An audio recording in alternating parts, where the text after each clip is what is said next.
Ma'am, Oh, eto na po yung report. okay. Kanina ko pa yun inaantay.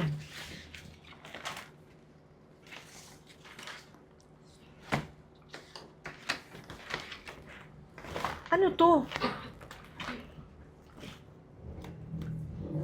Ba't ganito itong mga reports mo? Mali-mali naman yan eh.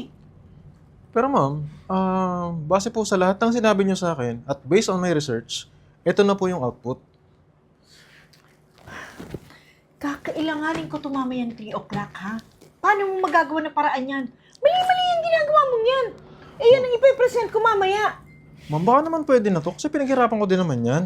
Ikaw, Rendon, magdadalawang buwan ka na rito. Puro sakit ng ulo binibigay mo sa akin. Alam mo, mula nung pumasok ka dito, puro stress na lang. Paano mo sa akin ipapaliwanag to? Mali-mali naman. Trinain ka naman ng maayos. Ano ba itong ginagawa mo? Eh, pasensya na kayo ma'am. Yan po talaga yung lumabas sa mga research ko eh. Tsaka kayo din naman po ang nagsabi nun sa akin, di ba? Alam mo, talaga namang may kabobohan ka eh, no? Dapat ba bang palagi kitang sisitahin sa mga trabaho mong palpak? Kung tutuusin, swerte ka na, nakapasok ka dito sa malaking kumpanya. Kumpanya na pinaghirapan ko naman talaga. Pagkatapos sisirain mo yung pangalan ko na dahil sa pinagagawa ko sa iyong yan. At ipapahiya mo pa ako sa mga investors ko na dahil sa report mong yan. Eh ma'am, wala na po akong magagawa sa bagay na yan.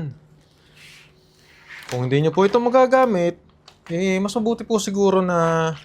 Kaso kung ulitin ko naman po, ganito rin yung lalabas eh. Napaka-pilosopo mo sa ganitong bagay, pero pag sa trabaho mo, palpak naman. Ay nako ma, sinabi ko naman kasi sa'yo na huwag ka nang tatanggap ng mga kasing bobo ng ganitong klaseng tao. Itong si Rendon, nakita ko nga lahat ng mga reports na sinubmit sa'yo. May soft copy ako sa laptop ko, nakita ko na lahat, palpak. Parang siya, palpak. Palpak yung buhay. Ba't nakapasok dito? Paano yan? Kakailanganin ko yan ng alas 3. Anong oras na? Kita mo na yung ginawa mo? Kasi yung utak mo napakaliit, Rendon. Marunong ka ba mag-isip? Hindi niyo pa nga nagpe-present eh. Nahuhusgahan niyo kaagad. Kita mo na, sasagot pa? Talagang gusto mo suntukin ko yung mukha mo, ha? Sir, huwag naman po. Mawa na po kayo. Ma'am, pasensya na po. Ma'am, kanina pa po kayo hinihintay ng mga investors nyo. May meeting po kayo. Eh, paano ang meeting gagawin ko? Eh, mali nga itong ipepresent ko. Ano ipepresent ko doon? Palpak nga ang ginawa nito eh. Pero paano po yan? Kanina pa po kayo hinihintay doon. Kailangan po kayo ni Sir. Eh, Renzel ka na. Puntahan na lang natin. O sige, hindi ka na ma. Dadaling ko pa ba to? Dali mo na yan, ako na ang bahala. Huy, Sir! Ano ka ba? Bakit lagi mo nalang pinapalpak yung sarili mo? Di ka kaya mahalata ni Ma'am Gina at ni Sir Renz? Sa ginagawa mo? Alam mo, mas maganda nga yun eh. Kasi para malaman natin yung pasensya nila. Kung hanggang saan yung pasensya nila sa kumpanyang to na hindi naman nila pinaghirapan. Basta, Sir, magdoble ingat ka, ha? Kasi baka mamaya, pati ako madamay, mawalan pa akong trabaho. Ano ka ba? Huwag kang matakot. Magkaalaman man, may protection ka. Hindi ka madadamay. Oh, sige, Sir. Basta mag-ingat ka, ha? Puntahan ko po muna sila doon, baka hinahanap na ako. Okay, sige. Talaga?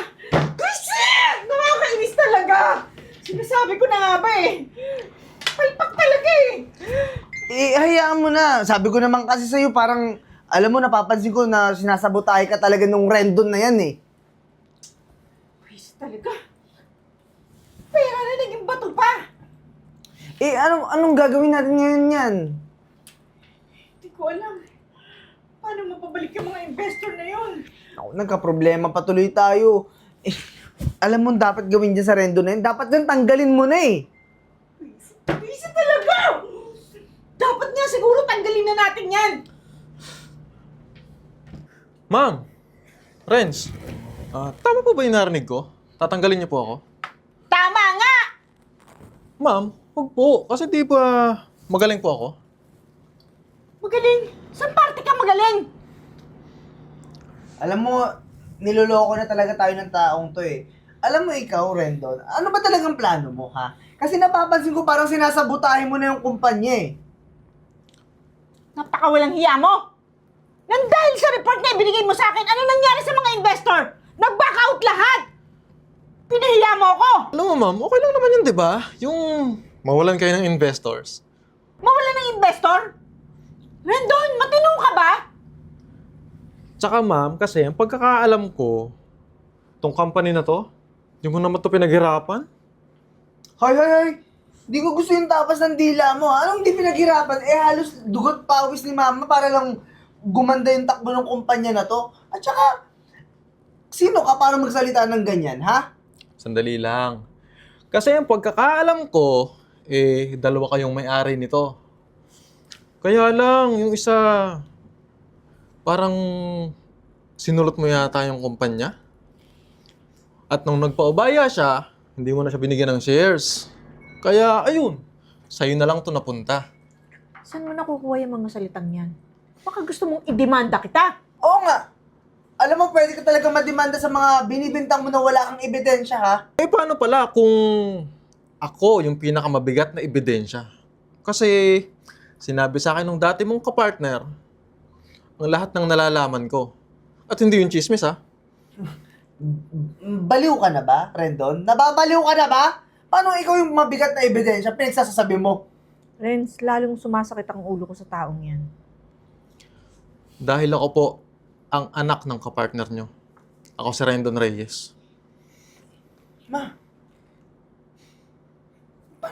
parang si Rendon yung anak. Alam mo, Rendon, kung nasisiraan ka na ng ulo, wag mo kaming idamay. Mabuti pa pumunta ka ng Mandaluyong doon sa may mental hospital kasi doon ka bagay. Kami pa ng nanay ko yung babaliwin mo, ha? Ang pagkakaalam ko, walang anak si Mr. and Mrs. Reyes. Posible namang ikaw yun. Kung may anak man sila, imposibleng ikaw yun dahil wala silang anak. Alam nyo kasi, binago ko lang ang identity ko. At inilihim din naman ng mga magulang ko na may anak sila dahil alam nilang balang araw, darating ang sitwasyon na to.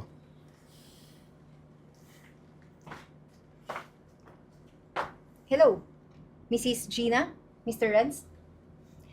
Baka nagtataka kayo kung sino ako. Ako pala yung abogado ni Mr. Reyes.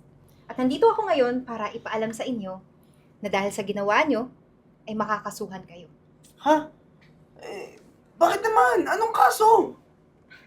Hindi pa ba po sapat yung nangyayari ngayon, nakaguluhan dahil sa company to? Dahil sa pag-angkin ng nanay mo sa company, hindi naman niya pinaghirapan lang. Alam nyo, marami pong pwedeng ikaso sa inyo. Isa na doon yung fraud. Hindi niyo masasabi dahil napakalaki ng ambag ko sa kumpanya na to. Pasensya na po kayo. Matagal na po akong abogado ni Mr. and Mrs. Reyes. At sila po mismo ang nagsabi sa akin na mas malaki ang naiambag nila sa company to. At nung umunlad na, inangkin nyo. Kaya nagpaubaya na lang sila. At yun pa mismo, yung naging dahilan ng pagkamatay nila. Dahil sa lungkot at sakit dahil nagtiwala sila sa best friend nila. Hindi namin kasalanan kung tanga sila. At hindi rin namin kasalanan kung namatay sila. Kung namatay man sila, edi deserve nila yon. Ang mama ko ang most deserving na mag-manage itong kumpanya dahil ang nanay ko ang nagpakahirap. Sige po, pwede naman nating malaman ang totoo. Nagpadala na rin po ako ng pulis. May warrant of arrest na po kayo. Anong gagawin natin? Ayoko makulong! Mas lalong ayoko din makulong, anak. Pasensya na po kayo, wala na maraming drama dito. At explanation, nandito na po. At sa presito na lang po tayo magkakaroon ng salaysay.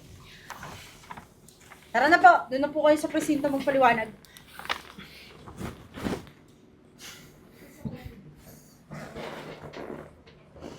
Ano sir, masaya na po ba kayo na makukuha nyo na ulit tong company ng mga magulang mo?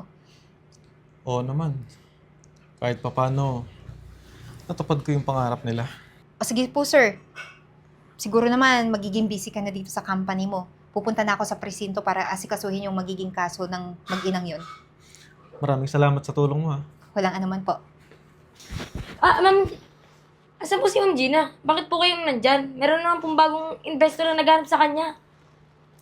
Kahit ba masyado ang natataranta? Wala na sila. Nasa kulungan na. At yung mga investors na yan, ako na ang haharap sa kanila. Huwag kang mag-alala. Prepared ako.